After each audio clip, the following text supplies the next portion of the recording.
Hey, so tonight we're going to talk about the women history almost forgot, the royal nursemaids.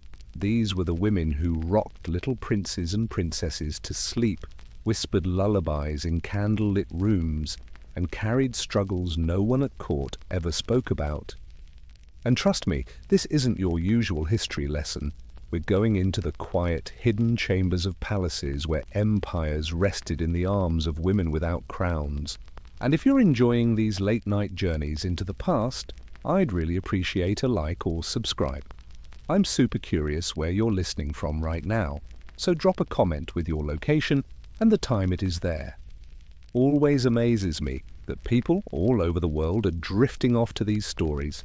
All right, get comfortable, take a slow, deep breath, and let your body sink into whatever you're lying on. Tonight we're stepping softly into the world of the royal nursemaids. You wake to the sound of a baby crying. At first, it feels like any other child's cry, thin, sharp, demanding. But here, in the heart of the palace, every sound carries weight.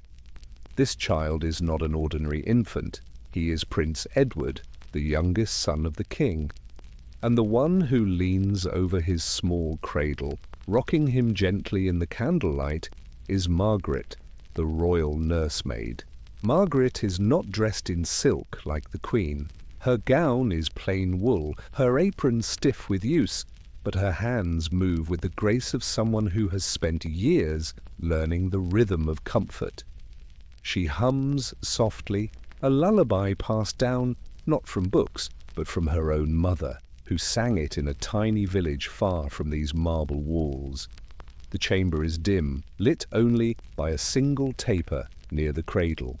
Heavy velvet curtains hang across the windows, shutting out the night.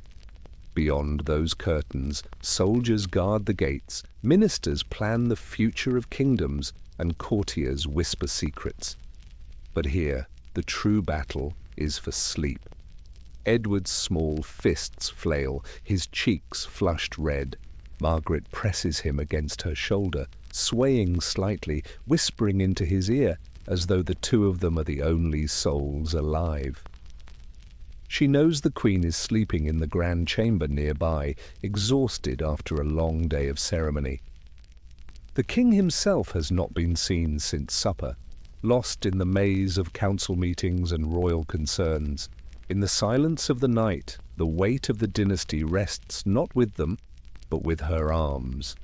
And Margaret is not alone in this world. Across the palace, other nursemaids keep watch.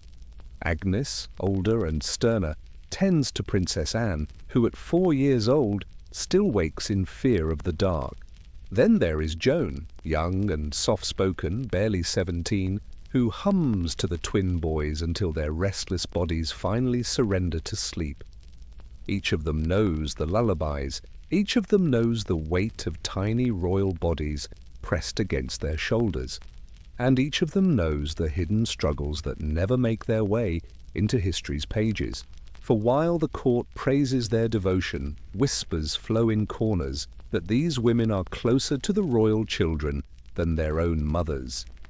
Queens, bound by duty and endless appearances, cannot always spend the long hours of midnight feeding or soothing nightmares.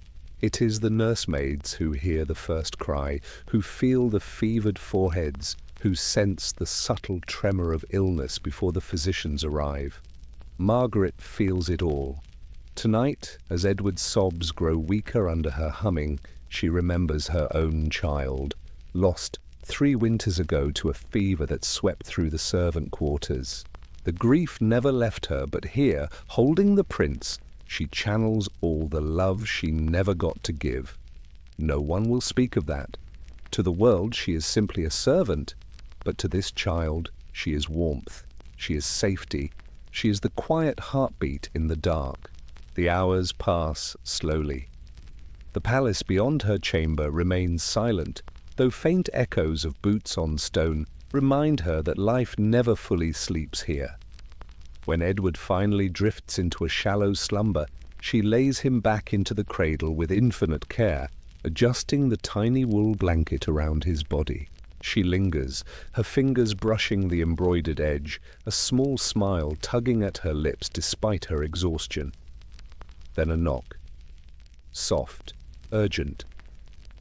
Agnes stands at the doorway, her face pale in the flickering light.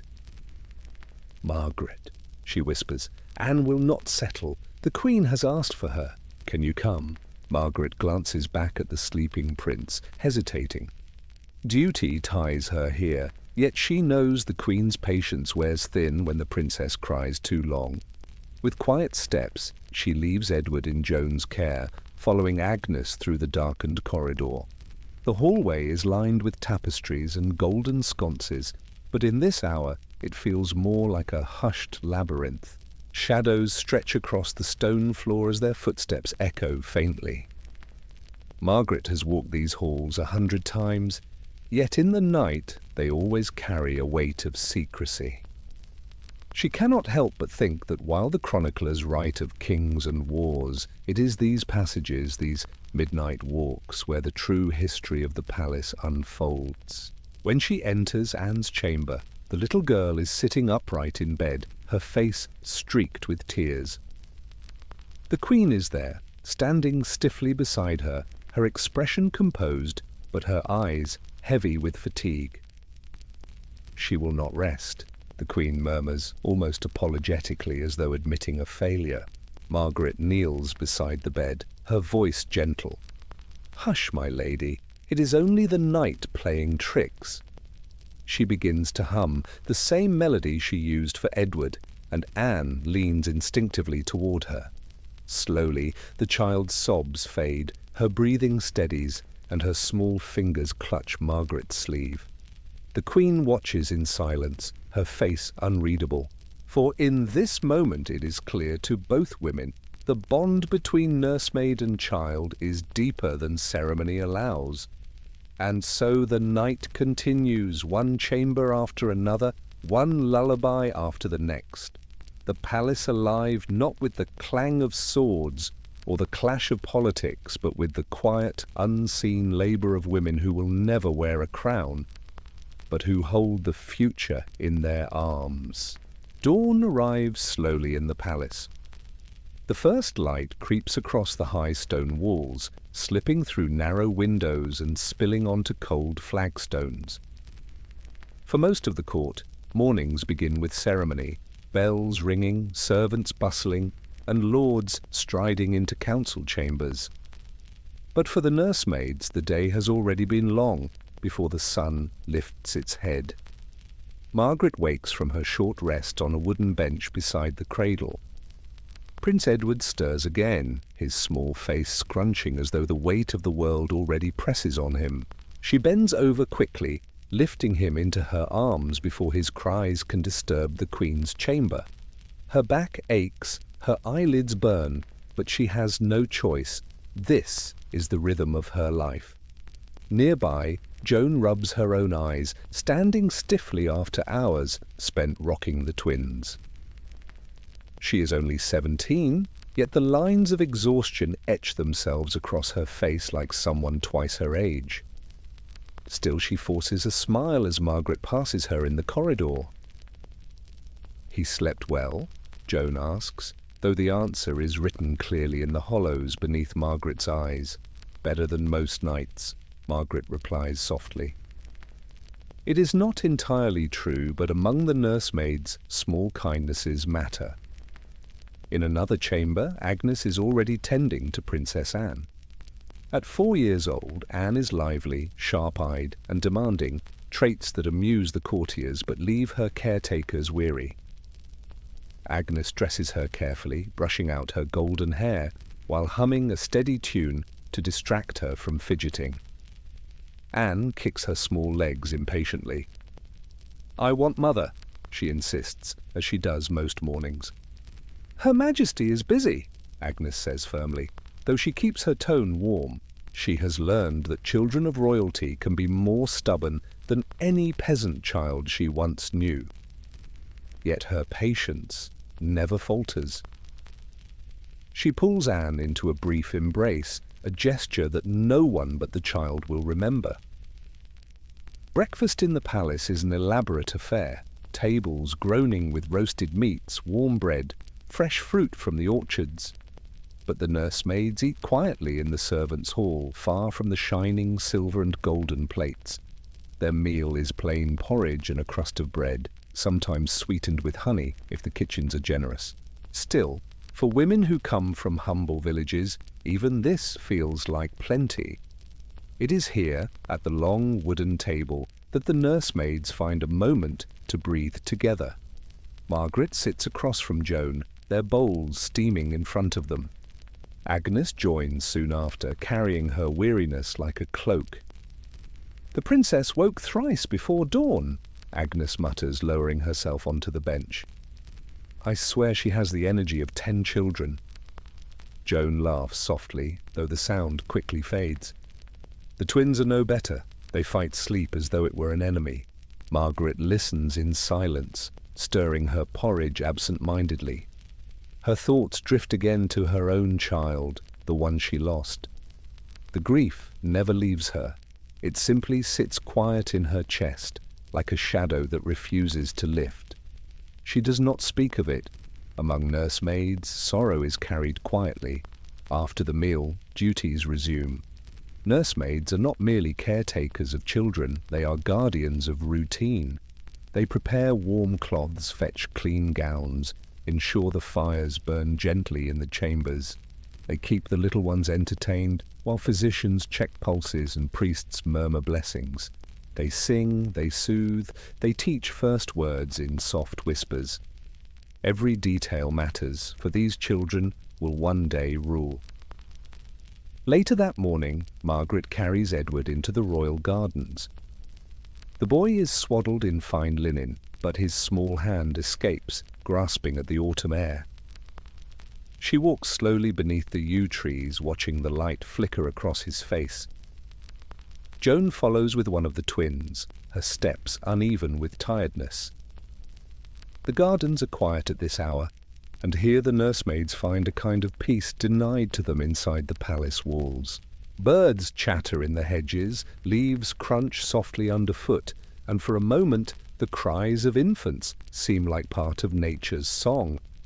Margaret hums under her breath, the tune wrapping around Edward like a second blanket.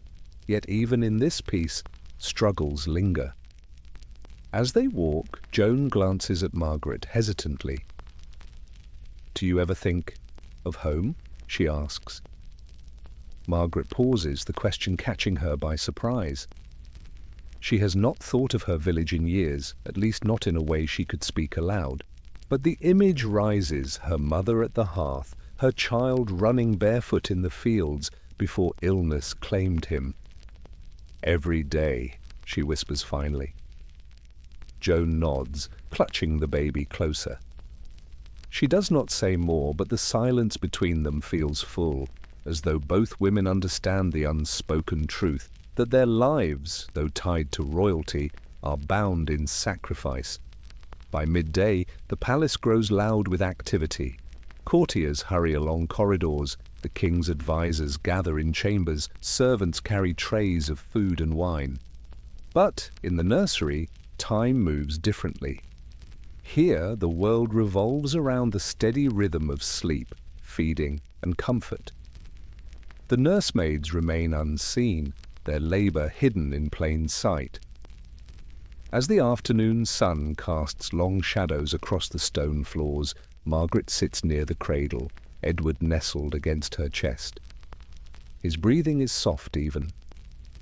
She closes her eyes just for a moment, letting the warmth of his small body seep into her arms. For all her exhaustion, for all her quiet grief, she feels a truth she cannot deny.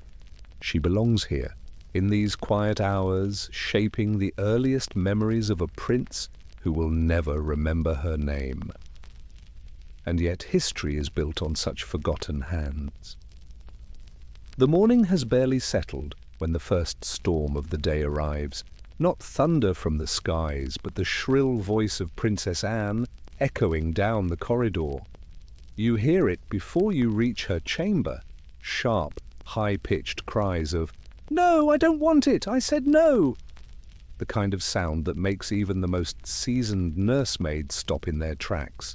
When you step into the room, Anne is standing by the window, her golden hair loose around her face, cheeks flushed pink with fury.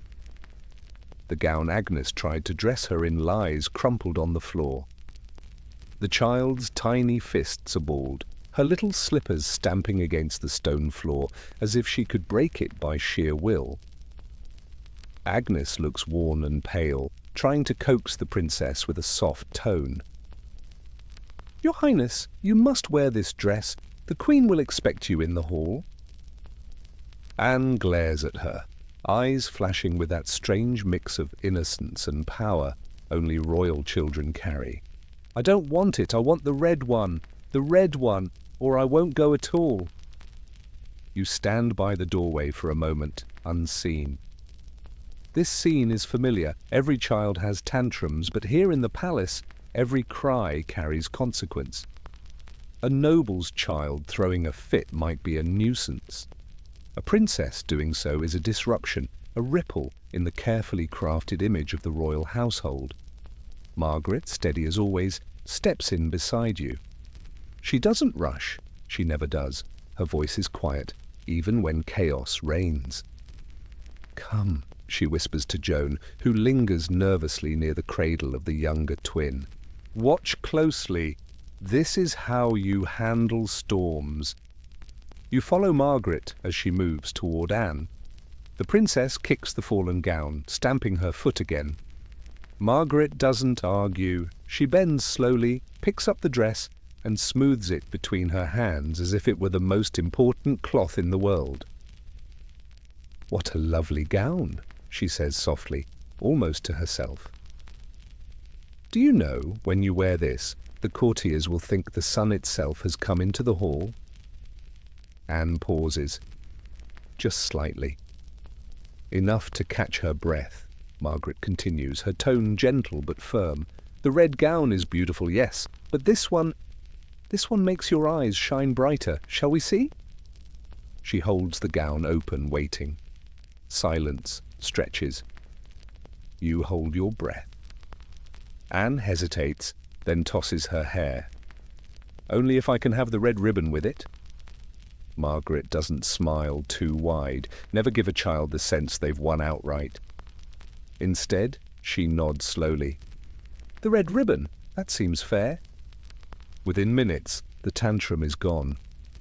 The princess is dressed, her stubbornness soothed into a compromise that feels like victory.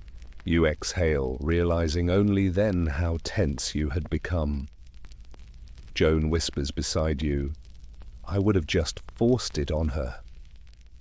Margaret turns her head, her expression calm but pointed.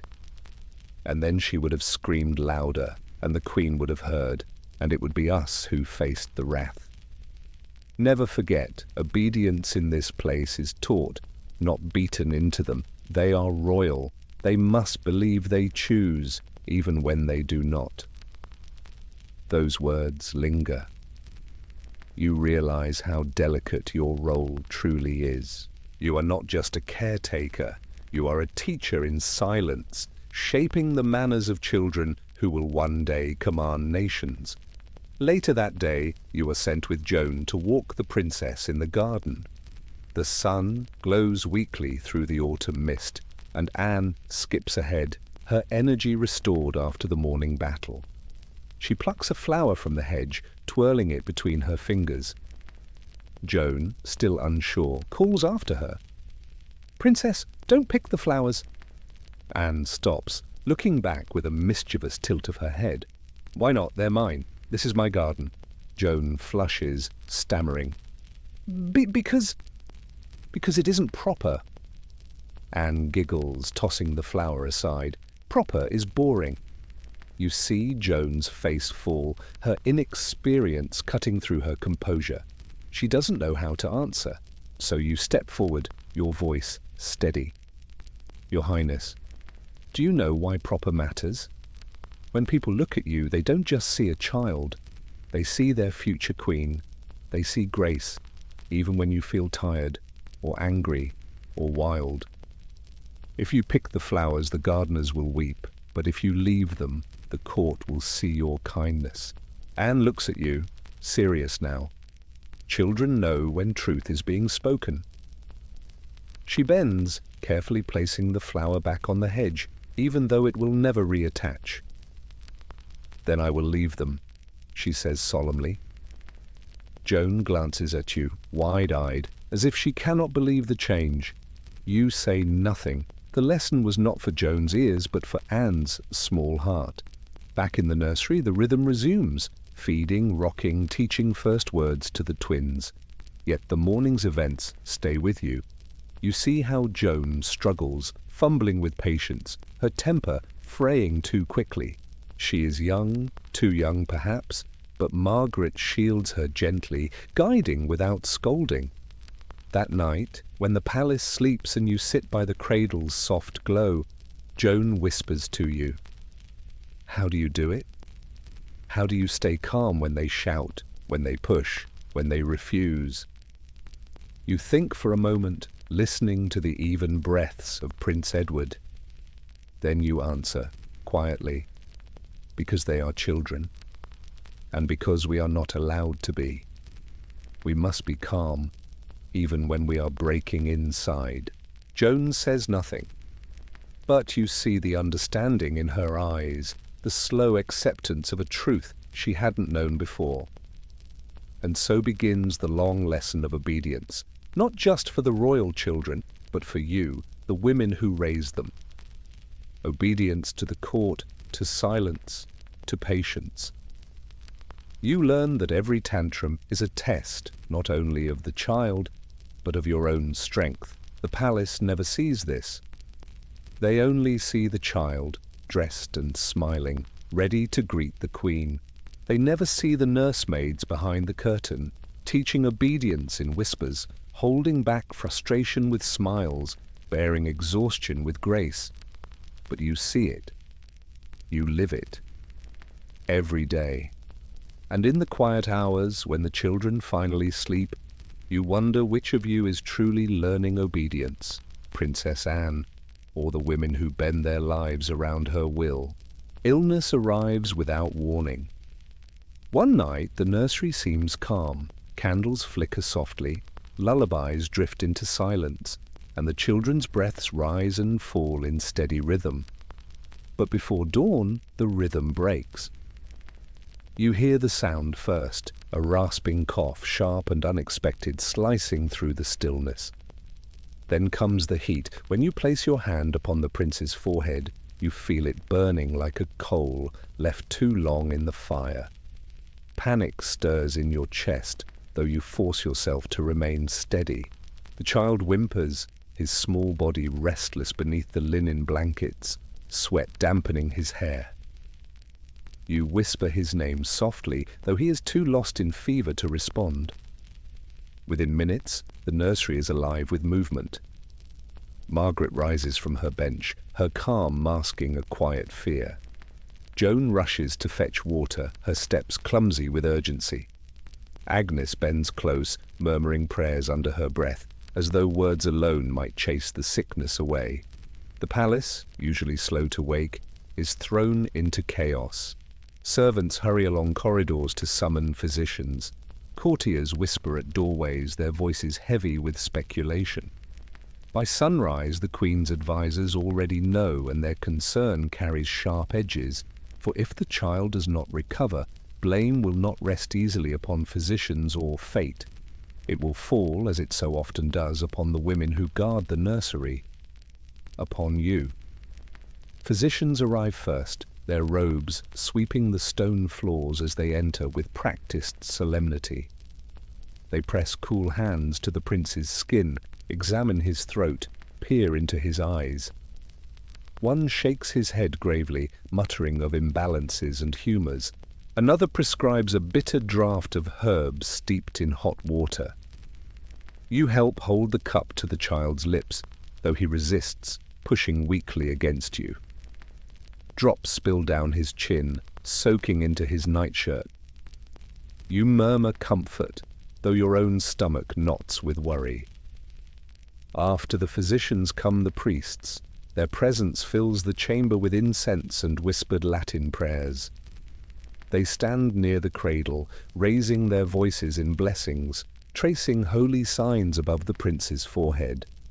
The smoke mingles with the scent of sweat and herbs, a heavy mix that clings to your clothes. You bow your head as they chant, though your thoughts remain fixed on the child's trembling breaths. Through it all, you and the other nursemaids do not rest. Day and night blend together, marked only by the rise and fall of the fever. You bring cool cloths, soaking them again and again in bowls of water, pressing them gently to the boy's burning skin. You shift him when his body grows restless, rocking him with a patience born of desperation. Joan sits beside you, her face pale with exhaustion, her hands trembling as she works. Agnes prepares clean linens, her movements sharp and quick, as though her fear might be outrun if she only moves fast enough.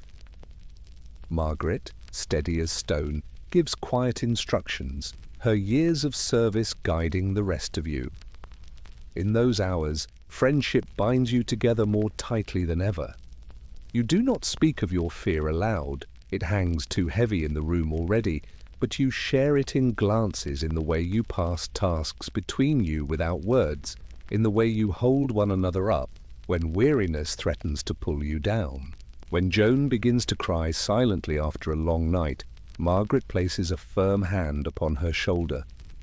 "Steady," she whispers. "He needs a steady." The words carry strength, and Joan straightens, wiping her eyes, her resolve renewed. The toll upon your body grows sharp. Sleep comes only in fragments, stolen in corners when another nursemaid takes your place. Your back aches from bending, your hands crack from washing cloths in cold water. Hunger gnaws at you, though meals are forgotten in the rush of tending. Yet still you stay, for who else will remain at the child's side when courtiers tire of worry, when priests leave to chant in other halls, when physicians retreat to their chambers? Each hour feels longer than the last. At times the fever spikes so high you fear he will not last the night. His breathing grows ragged, his small fists clenching weakly at the blankets. You whisper songs in his ear, soft and steady, though your own heart races with dread. The lullaby becomes less a comfort for him and more a shield for yourself, a way to keep your fear from spilling into your voice. And always, at the edge of your mind, is the knowledge of blame. You have seen it before. Whenever sickness touches royalty, the whispers begin. Did the nursemaids fail to keep the chamber warm enough? Was the child exposed to draughts? Did you neglect a detail, miss a warning? You know well that no matter how fiercely you tend, if tragedy comes, it will be your names spoken in blame. The weight of that knowledge presses harder than the exhaustion in your bones. But amid the fear, there are moments of quiet grace. At one point near midnight, you sit with Margaret, both of you watching, as the prince finally settles into a shallow sleep. His breaths are uneven but steady, his fever still high yet not as wild as before. Margaret hums under her breath and you join her, your voices soft and low, blending together in the darkness. It feels less like a song and more like a prayer, the only prayer you know how to give. Time stretches. The fever rises, then falls, then rises again. Days blur into one another. At last, after what feels like an eternity, there comes a morning when you touch his skin and find it cooler than before. The heat has broken. His breathing is easier, his lips less pale. Relief floods the room like sunlight breaking through storm clouds. You exchange glances with the others, weary smiles tugging at your faces. For the first time in days, you dare to breathe deeply. The palace rejoices quickly, as though the fear had never been. Courtiers smile, priests proclaim their prayers successful, physicians nod with self-importance. None of them speak of the women who did not sleep, who sat through every hour of fever, who bore the weight of both fear and blame. But you know what you gave, what you risked, what you endured. And in the nursery, as the prince drifts into his first peaceful sleep in days, you sit quietly nearby, your body trembling with exhaustion, your eyes heavy with tears you will not let fall. You look at the others, Margaret, Joan, Agnes, and you see the same mixture of relief and weariness reflected back. The illness has passed. But the memory remains etched into your bones, the long nights, the whispered prayers, the way you held one another steady when fear threatened to break you. It is not a story the world will ever remember. Yet for you, it will always be the moment you understood just how deep your bond runs and just how heavy the shadow of your duty can be. The palace grows quieter at night. After the endless demands of the day, the lessons, the tantrums, the illnesses, the watchful eyes of the court, silence settles like a heavy cloak over the stone walls. The corridors dim, servants retreat to their quarters, and the echoes of footsteps fade. Only in the nursery does a faint glow remain, the warm flicker of firelight in the hearth pushing against the shadows. This is the hour that belongs to you and the other nursemaids. The children, at last, are asleep. Their small bodies rest in carved cradles and soft beds, their faces peaceful for once. You listen to their breathing, steady and calm, and feel the tension in your shoulders ease. Outside these walls, politics never sleep. But here, in this small chamber, you find a rare kind of peace. You sit close to the hearth with Margaret, Joan, and Agnes, bowls of thin stew warming your hands. The fire cracks softly, casting orange light across weary faces. This is not a feast, only scraps left from the kitchens, but in the company of one another it feels like more. Here, with no courtiers listening and no advisers scolding, you are not just servants of princes and princesses. You are women who have lived, who have lost, who still dream quietly in the shadows. Joan speaks first. She always does. At 17, her words tumble out with the eagerness of youth, though her eyes already hold the weight of labor and loss. She leans forward, her voice hushed but alive. "My family had nothing," she says, staring into the flames. A single-room cottage, mud for floors, and bread only when the harvest was kind. When the steward came through our village, he said the palace needed girls for service.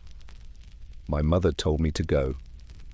She said I would eat better here, that I might even send coin back, but I haven't sent a single coin. She swallows hard, her hands tightening around her bowl. Sometimes I wonder if she thinks I've forgotten her, or if she believes I've been swallowed by this place and will never return. The fire crackles, filling the silence. You feel the truth of her words press against your own heart. So many of you were pulled here from villages that barely remembered your names once you were gone. Agnes clears her throat softly. She rarely speaks of herself, preferring to stay hidden behind quiet competence. Tonight, though, she lifts her gaze from the flames. Her eyes are steady, though something in them flickers. "I never wanted this life," she admits. "Not the palace, not the children. I wanted freedom. To walk where I wished, to make my own choices. My brother said a woman alone cannot survive. So when the offer came, he pushed me here." Her mouth twists into a smile without warmth. "Freedom is not for women like us. We serve or we starve." She pauses, then lowers her voice even further, as if confessing a forbidden thought. And yet, sometimes, when I carry the princess into the gardens and feel the air on my face, I imagine what it would be like to keep walking. Past the hedges, past the gates. Just walking until no one could call me back. No one interrupts her. You all understand the weight of her longing. But in the palace, dreams like hers are dangerous things. Silence is safer. At last, your eyes turn to Margaret. She sits the closest to the fire, her hands folded neatly in her lap, her gaze fixed on the flames as though she might read a story there. She does not speak quickly nor often. Yet you all wait, knowing her words carry a heaviness none of you can name, but all of you feel. When she finally speaks, her voice is low, quiet enough that you must lean closer to hear. "I had a child," she says. The fire pops softly, as though marking the moment. "A son. He was small and fragile, but he laughed as though the world was made only for him. When sickness came, it took him in 3 days." Her hands tighten slightly in her lap. She does not look at any of you. "I buried him in the earth behind my mother's cottage. I left for the palace the next month. They said I was strong, that I could care for royal children. But I know why I came. Because I could not stay. Because I could not walk past the place where I put him into the ground." Her words hang in the air, heavy and unshakable. You see Joan's eyes fill with tears, though she blinks them away quickly. Agnes looks down, her lips pressed tight. No one speaks because what is there to say? The fire shifts, throwing shadows across the walls. Outside, the wind rattles against the windows, a reminder that the world beyond the palace continues, indifferent to your lives. Inside, the 4 of you sit together, bound not by duty alone, but by the quiet confessions of women who carry more than anyone ever sees. You realize then how rare these nights are, how precious it is to share not just duties but pieces of yourselves. Tomorrow the routine will return, the crying, the feeding, the scolding from courtiers, the endless patience required. But tonight, in the hush of the nursery, you are not invisible hands. You are Margaret, Joan, Agnes, and you. Each with a story, each with a dream, each with a grief that has shaped you. The fire burns lower. One by one, the bowls are emptied, set aside on the stone hearth. The warmth begins to fade, but the memory of words shared lingers. When you finally rise, adjusting your gown and moving toward the cradles, you feel a little less alone in the vastness of the palace.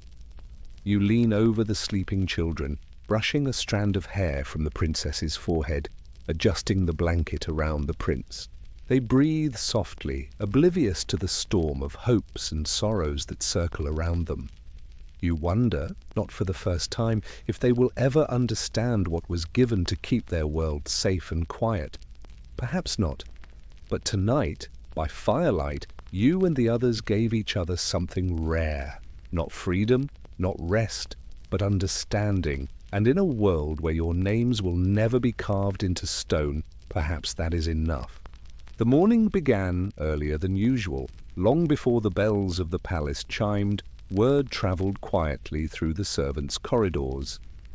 The Queen will visit the nursery today. It was not a common event. Queens did not often step into the domain of nursemaids, for the nursery was considered a place of practical, unseen labour. But when she did, it was less about affection and more about presentation. For the women tending to the royal children, the day instantly shifted from routine care to a test of precision.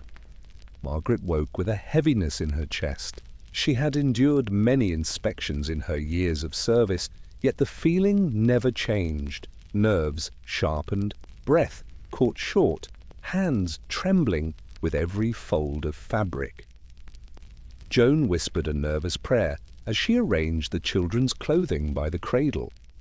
Agnes tried to mask her unease by fussing over the fire, though the poker rattled faintly in her hand. Everything had to be perfect. The children's hair combed until each strand lay flat, their linen spotless, the nursery free of soot or crumbs. Even the faint smell of smoke from the hearth had to be softened with sprigs of dried lavender, hastily tucked into corners of the room. The nursemaids worked with quiet desperation, as though a single overlooked detail could undo years of service. By mid-morning, the Queen arrived. The air in the nursery seemed to freeze as her steps approached.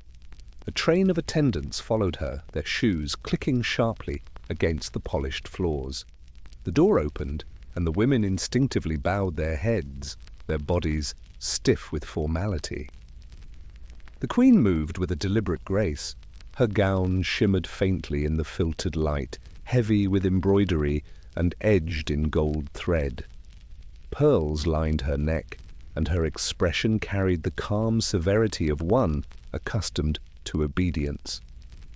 Though her voice was soft, it carried weight enough to silence the room. She greeted the children first, not with warmth, but with the careful eye of an inspector. Her gaze lingered on the eldest, a boy of 6, as he straightened his back under her watchful presence. The little girl beside him clutched her doll tightly, trying not to fidget. Even the baby, too young to understand, seemed unusually quiet, as if sensing the change in the air.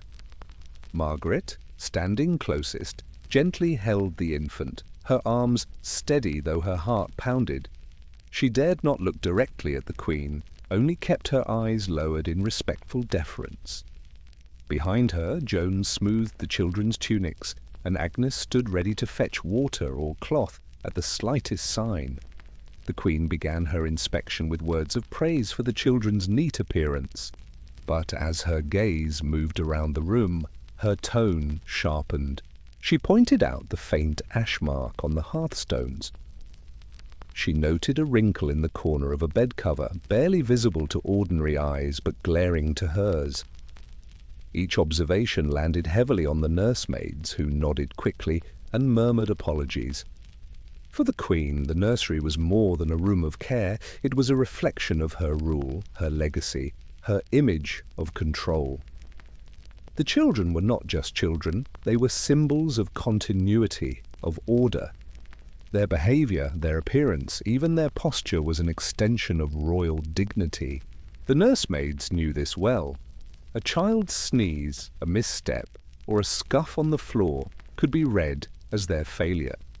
And failure was dangerous, not in the form of direct punishment, though sharp words were frequent, but in the subtle erosion of trust, in the quiet marks against their reputations, which could one day mean dismissal, disgrace, or worse. As the Queen continued her questions about meals, sleep, discipline, Margaret felt the weight of each word pressing into her. She remembered the countless nights of rocking a feverish child, of whispering lullabies until dawn. None of that was seen now. What mattered was the outward image, tidy, silent, obedient. She swallowed her grief and pride alike, her face a mask of humble composure. Joan, though younger and less practiced, trembled visibly. When the Queen asked how often the children recited their morning prayers, Joan stammered slightly before correcting herself. A flicker of disapproval crossed the Queen's face, and Joan's cheeks burned red with shame. Margaret, sensing her distress, quietly shifted closer, offering a steadying presence without words.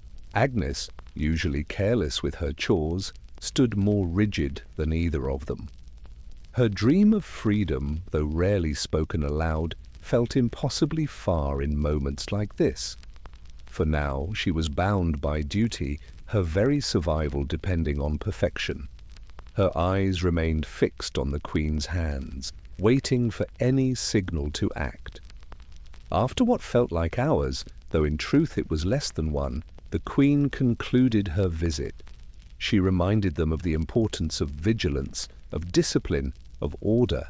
Then, with the sweep of her gown and the shuffle of attendants, she departed, leaving the nursery in silence once more. When the door closed, the women exhaled as though they had been holding their breath the entire time. Joan sank onto the bench, her hands shaking. Agnes muttered under her breath about the impossible standards, though not loud enough for anyone else to hear. Margaret stood by the cradle, rocking the baby gently, her face pale but composed. The children, sensing the tension, clung to the nursemaids more than usual. The little girl laid her head against Joan's shoulder, whispering a question about why her mother never smiled. Joan could not answer, only stroked her hair softly. The eldest boy sat quietly by the fire, trying to appear braver than he felt. Margaret hummed a soft tune, the same lullaby she always sang when the air grew too heavy. The melody did not erase the fear, but it softened its edges, reminding them all that life in the nursery was more than inspections and duties. It was also tenderness, care, and survival. By evening, the day returned to its familiar rhythm, though the memory of the Queen's visit lingered like a shadow. Every wrinkle smoothed, every step measured, every sound hushed. It was the unspoken law of their service. In the palace, perfection was not a goal. It was the bare minimum. And so the nursemaids carried on, balancing between devotion and dread, knowing that tomorrow would bring the same quiet labor, the same invisible sacrifices, and the same need to remain unseen unless called upon to display the children, polished and perfect, before the world. The palace had been stirring since dawn. Unlike ordinary mornings when footsteps in the corridors carried the muffled rhythm of routine, this day was alive with hurried energy.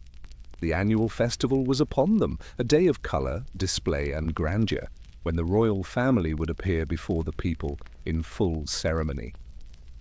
For the nursemaids it was not a day of celebration, but of heavier duty.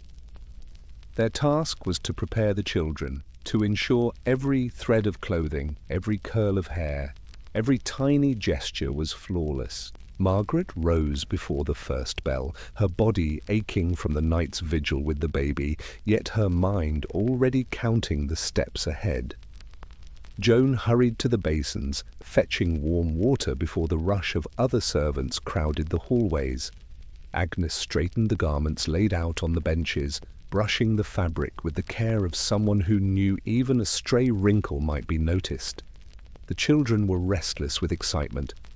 The eldest boy bounced on his feet, eager to see the crowds, while his sister twirled her doll around, imagining it too would march in the parade. The baby stirred in Margaret's arms, wide-eyed, sensing the strange energy in the room. For once, the children's anticipation matched the servants' tension, and the air was thick with both. Clothing was the first ordeal. The garments had been chosen days in advance, silks of deep crimson and soft ivory, trimmed with golden thread. The eldest wore a small velvet tunic, the girl a gown adorned with tiny pearls sewn along the hem, and even the baby was wrapped in fine cloth that shimmered faintly in the light. The nursemaids dressed them layer by layer, fastening ribbons and ties with trembling hands. Joan struggled to braid the girl's hair, her fingers clumsy with nerves, while Agnes polished the boy's shoes until they gleamed like mirrors. Margaret moved with deliberate calm, smoothing collars, adjusting cuffs, and coaxing the baby into stillness. Her years of service lent her a steadiness that the others leaned on, though even she felt the quickened beat of her heart. Every movement was a reminder that this was no ordinary day. This was the day the children would be seen, not only by the court, but by the people beyond the palace gates. When the Queen entered to inspect, silence fell. She moved among them, her gaze sharp but approving. The boy stood straighter under her eyes, the girl held her doll with more composure, and the baby quieted as if sensing the need for dignity. The Queen nodded once, then swept away to her own preparations, leaving behind a hush of relief. Soon, the palace itself seemed to swell with sound. Music drifted from distant courtyards, banners unfurled from high towers, and the smell of roasted meats and spiced wine wafted faintly through the windows. Outside, the city gathered in throngs, waiting to glimpse the royal family in their glory. For the people, the festival was joy, For the nursemaids, it was pressure hidden beneath polished smiles. The procession began. Servants hurried in every direction, adjusting gowns, carrying torches, arranging flowers along the path. The nursemaids shepherded the children through the labyrinth of corridors, their hands guiding small shoulders, their whispers steadying excited breaths. Behind them trailed attendants bearing trays, banners, and precious ornaments. At last, they reached the grand courtyard where the parade would commence.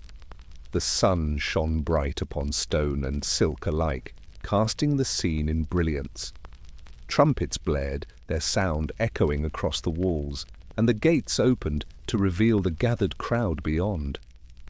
A cheer rose like thunder. The royal children, so carefully prepared, now stood at the center of it all. The eldest boy raised his chin, emboldened by the noise, while his sister clutched Joan's hand tightly, her eyes wide with wonder. Margaret adjusted the baby's cloak, her touch lingering as though to shield him from the world's gaze. Then, with the Queen and King leading, they stepped forward into the public eye. The nursemaids fell back, as was their place. They were there, but unseen, walking behind, ready to catch a stumble, to wipe a tear, to smooth a sleeve. The glory belonged to the royals, the labor, invisible, belonged to them. Yet even from the shadows they felt the swell of pride. The streets were alive with banners, flowers, and cheers. People leaned from windows, waved cloths in the air, and threw petals beneath the children's feet. The boy, emboldened, smiled and waved, earning louder cheers. The girl, shy at first, eventually returned a small wave, her doll tucked tightly under her arm. The baby laughed, a sound so innocent and unplanned that it drew a ripple of joy from the crowd. In that fleeting moment, the nursemaids felt something rare. Pride, not in themselves, for their names would never be spoken, but in the children they had bathed, dressed, soothed, and held through countless nights. To see them now, radiant and adored, was to feel, if only for an instant, that their hidden labor mattered. Joan's eyes welled as she watched the girls smile. Agnes, usually sharp with complaint, softened as the boy waved with confidence. Margaret, holding the baby close, felt her heart tighten. For her, the moment was double-edged. Pride at the sight of joy, grief at the memory of her own lost child, who would never walk such a path. The parade wound through the streets, a blur of music, cheers, and glittering color. For the children, it was wonder. For the nursemaids, it was endurance. They kept pace, stayed alert, and held their breath each time a shoe slipped on stone or a ribbon loosened. Every detail mattered. Every second was a risk. When at last they returned to the palace, the gates closing behind them, the air seemed to exhale. The cheers faded into memory, replaced by the quieter clamor of servants clearing away. The children, flushed with excitement, chattered about what they had seen. The boy boasted of the crowd's cheers, the girl described the flowers tossed at her feet, and the baby babbled happily, unaware of the spectacle he had been part of. The nursemaids guided them back to the nursery, their steps slower now, their bodies aching with the strain of the day. The children's garments were removed carefully, the silks folded and stored, the pearls returned to their cases. At last, in simple linen once more, the children looked again like those the women knew best. Not symbols, not heirs, but little ones with tired eyes and hungry bellies. As evening settled, the nursemaids sat by the fire, the children asleep at last. Outside, music still floated from the distant halls, where the festival continued with feast and dancing. But in the nursery, quiet ruled again. Joan whispered that the girl's smile had been like sunlight. Agnes admitted, almost shyly, that she had felt proud when the boy waved. Margaret said nothing, only hummed a soft lullaby, her voice carrying both pride and sorrow. For though the festival belonged to the royals, the fleeting pride of the day belonged, silently, to them. Night in the palace carries a silence unlike any other. The grand halls, filled with music and feasting in the daylight, now echo only with the faint drip of a fountain or the shuffling of a distant guard. In the nursery, lamps glow dim, their light soft against the stone walls. The children sleep, breath rising and falling in steady rhythm, their small faces serene in the glow of candlelight. It is in these hours, when the world is hushed and duties slow, that the nursemaids most feel the weight of their own sacrifices. You sit by the cradle, the prince's tiny hand curled against his cheek. He is safe, warm, and deeply asleep, but your thoughts wander far beyond these walls.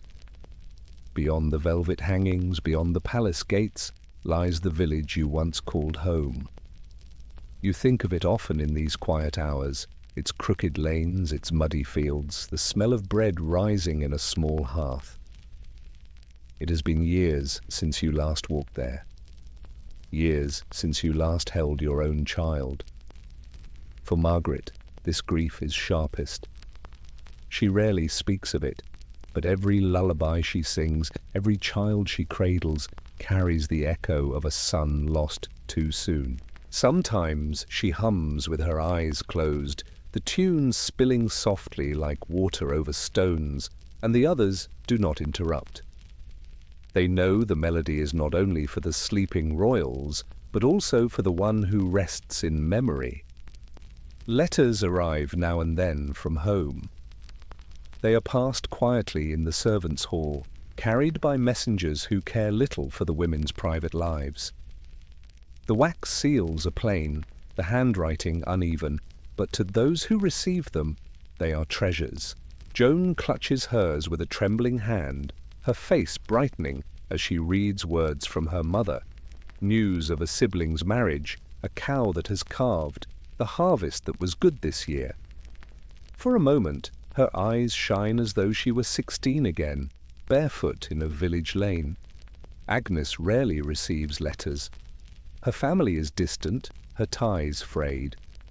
Yet sometimes, when a letter does come, she reads it in silence and folds it carefully, as though the act of receiving it makes her belong somewhere again. She does not speak of what is written inside, and no one asks. In this world of shadows and whispered duty, privacy is a fragile gift. Visits home are rarer still. Permission must be begged, schedules rearranged, and even then the journeys are brief. A few days at most before duty summons them back. Some never return, their children grown without them, their parents old and grey by the time they meet again. You have seen the change such visits bring. The women return with their eyes red from crying, their hands trembling, as they take once more to rocking royal infants. They smell faintly of hearth smoke and damp earth, reminders of lives they can never fully reclaim. Margaret's grief is heavier than letters or visits can soothe. She cannot travel back to find her child. He is gone, buried beneath the soil of her village. Yet his presence never leaves her. She carries him silently into every chamber, every sleepless night. When she strokes the prince's hair, she remembers how soft her son's curls had been. When she kisses a fevered brow, she recalls the heat that claimed him. Grief is her shadow, always at her side, unseen by others yet deeply felt. The contrast is bitter. Here, in these grand halls, every child is guarded with near religious care. Physicians stand ready at a whisper of illness. Priests murmur blessings each week. A spilled cup of milk summons 2 servants to scrub the floor. The smallest cough from a royal child is met with urgent alarm. And yet in the villages children cough and wheeze with no doctor, no prayer, no fine cloth to shield them. They die quietly, as Margaret's son did, their mother's arms the only cradle they know, The unfairness of it is a wound that never closes. You know this truth well. You feel it every time you rock a royal child to sleep, every time you soothe a tantrum, every time you smile at laughter that will someday echo in marble halls of power. The children will grow to inherit crowns, lands, and titles. They will not remember the faces of those who steadied their first steps or wiped away their tears. But you will remember. In the nursery, the fire burns low. Joan sits at the hearth, letter clutched in her lap, her lips moving silently as she reads the words again and again. Agnes mends a sleeve, the needle flashing briefly in the light, her eyes far away. Margaret sits with the prince pressed against her shoulder, humming that same sorrowful lullaby. You listen, and in her voice you hear not only grief, but endurance. The song is a thread tying past to present, sorrow to duty. It carries the memory of a lost child, yet also the strength to care for another's. Perhaps that is what sacrifice truly is, not the giving up of something once, but the daily, quiet surrender of small joys and deep loves. The nursemaids have given their bodies to exhaustion, their voices to endless lullabies, their arms to children who are not their own. They have given their hearts too, knowing the affection they pour out will never be returned in kind. Still they continue, for in these small, hidden labours, history is shaped.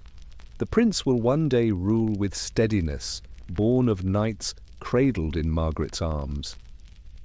The princess will carry a confidence that began with Joan's patient hands. The children will grow strong, their lives gilded by the invisible sacrifices of women whose names will never be carved into stone. And in the quiet, when the palace sleeps and the only sound is the crackle of the dying fire, the nursemaids sit with their memories. They allow themselves, just for a moment, to grieve what was lost, to dream of what might have been, and then to rise again when the next cry breaks the silence. Because this is what it means to serve, to belong, not to one's own life, but to the lives of others. To mother children who will never call you mother, to sacrifice quietly again and again. The palace has always been a place of whispers, even in its brightest days when banners hang heavy from the walls and music drifts from the great hall. Shadows gather in corners carrying secrets. You learn to hear them without listening, to see them without turning your head. For most nursemaids, the nursery has always felt like a shield against such storms. But tonight, even here, the tension seeps through the walls like a cold draught. You notice it first at supper. The servants eat in the hall as usual, bowls of broth and bread passed along the long wooden table. Yet the talk is hushed, voices lowered, glances exchanged. Words like poison and spy fall between them, quickly swallowed by gulps of ale. You keep your eyes down, but your ears are sharp. Something has shifted in the court, something dangerous. Rumours rise like smoke. A noble has fallen suddenly ill, gasping for air at a banquet. Some say it was spoiled meat, others whisper it was poison, slipped into his cup by unseen hands. Fingers point in every direction, foreign envoys, rival houses, even the kitchens. And then, inevitably, suspicion trickles downward. After all, who is closer to the royal children than their nursemaids?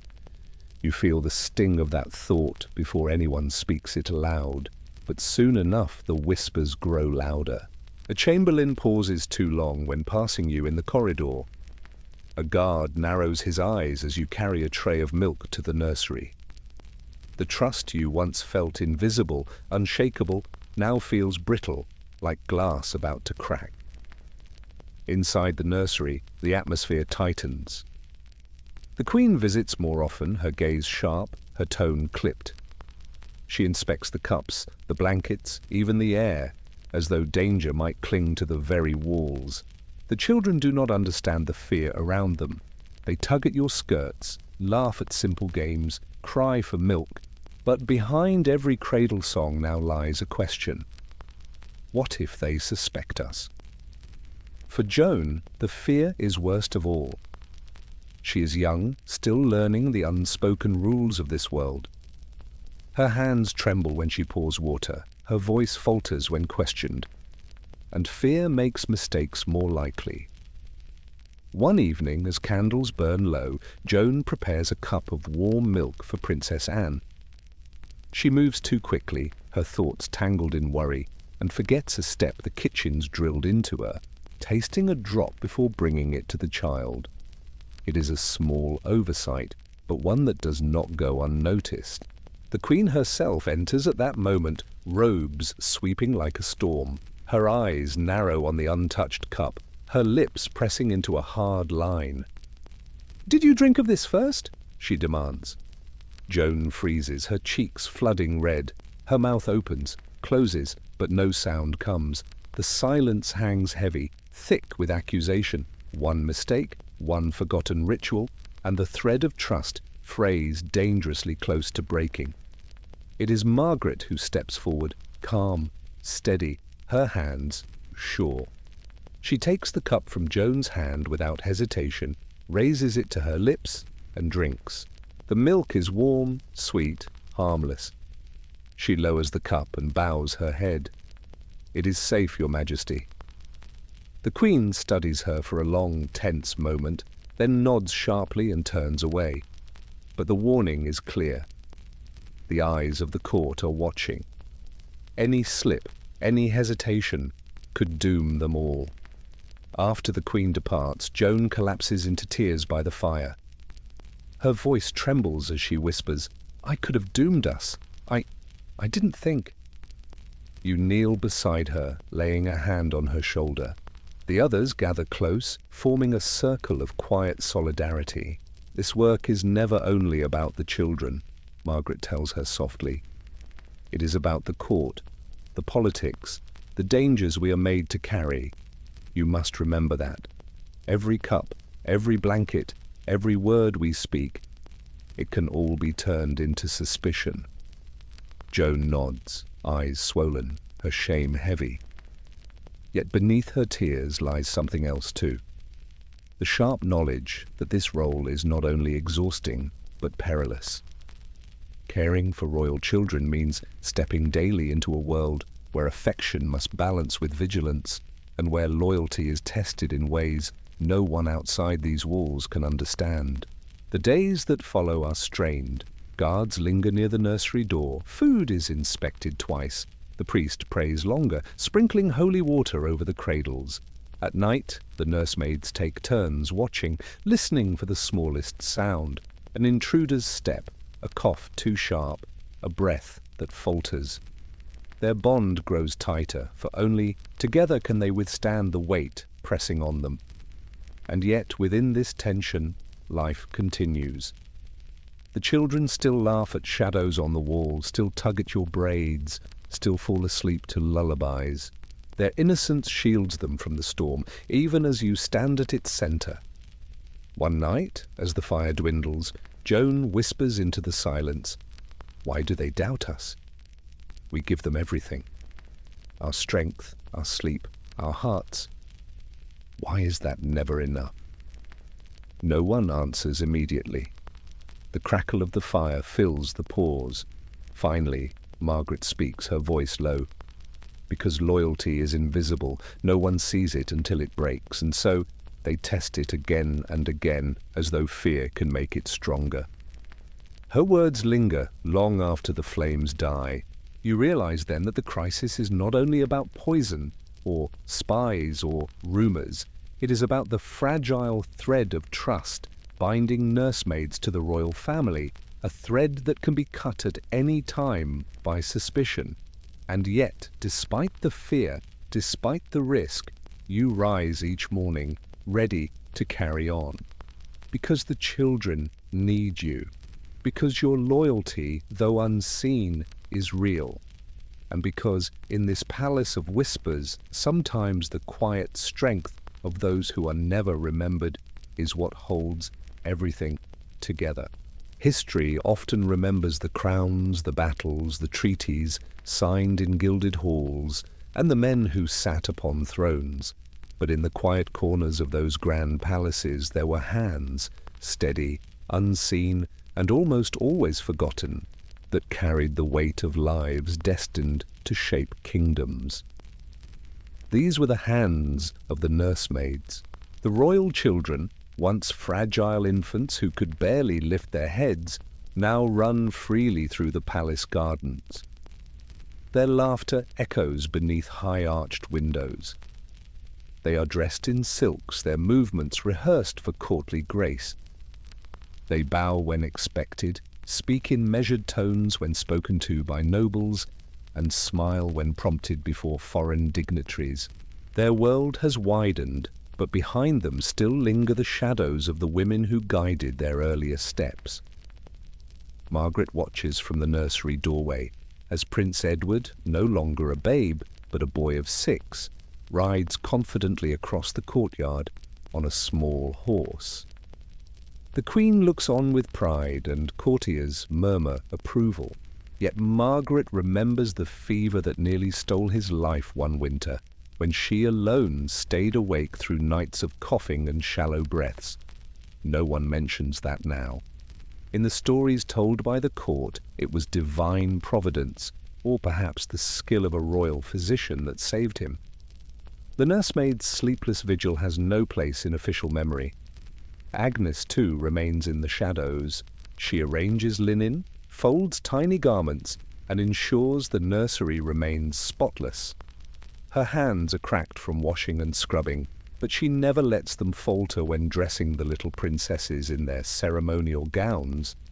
When the royal family parades through the city, the children look radiant, every fold of fabric perfect.